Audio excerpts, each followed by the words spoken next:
The Little Hummingbird with a message from Wangari Matthai. I think I said her name right. Michael Nicole Yagulanas is the author of this book, and there are artists who did the graphics, and those people are Naomi McDougall and Nayeli Jimenez, or Jimenez. And I was very surprised when I was reading the book, especially the last part of it, when it said that the book is, the story came from South America and Peru. I was very surprised about that because I really thought it was maybe African, and the art reminds me so much of the Alaskan natives. I bought so much stationery when I was in Alaska in 2003, so many years ago. Anyway, the point is this book tells a story about doing what you can do.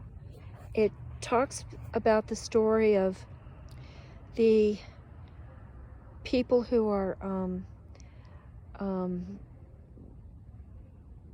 well, onlookers, I guess. The animals in the story, the frog and the bear and all of the animals that are listed, and the hummingbird, they're watching the hummingbird take one drop and put the one drop on the fire of the forest. And they ask, "What are you doing?" And the hummingbird says, "I'm doing what I can." And I don't know if the other animals participated. I don't know if they decided that it was meaningful or worthwhile or worth the risk to help. Anyway, the point is the hummingbird was an example and leader. And a leader doesn't force anybody. What the leader does is the leader is an example. And someone asked me yesterday where I preached, because I'm an ordained minister. I've been ordained by 3 denominations.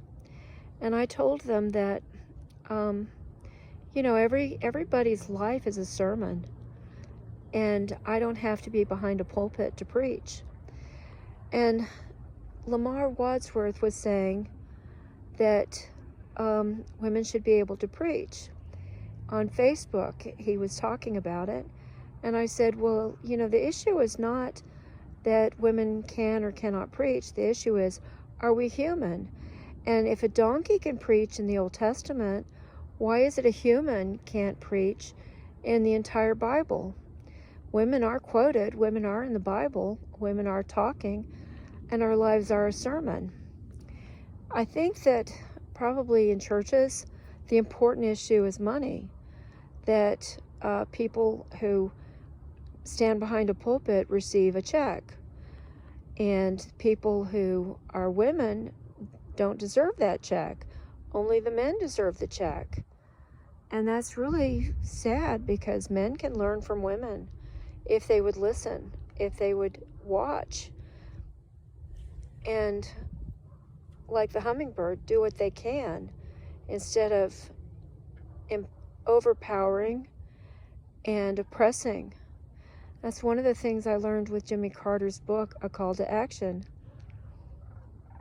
that all religions oppress. And there's a story going around online about a bear and a man.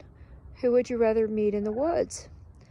Well, most women will say a bear, because they see you as human and they only have one way to kill you. If you meet a man, the man could kill you 400 different ways, including torture. And the man doesn't see you as human if you're a woman. And maybe that's the problem in church.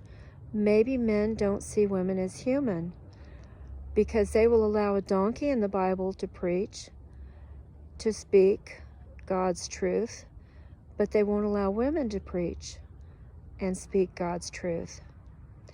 Well, that's my little sermon. And how many verses did I quote? Nary a one. See me next week.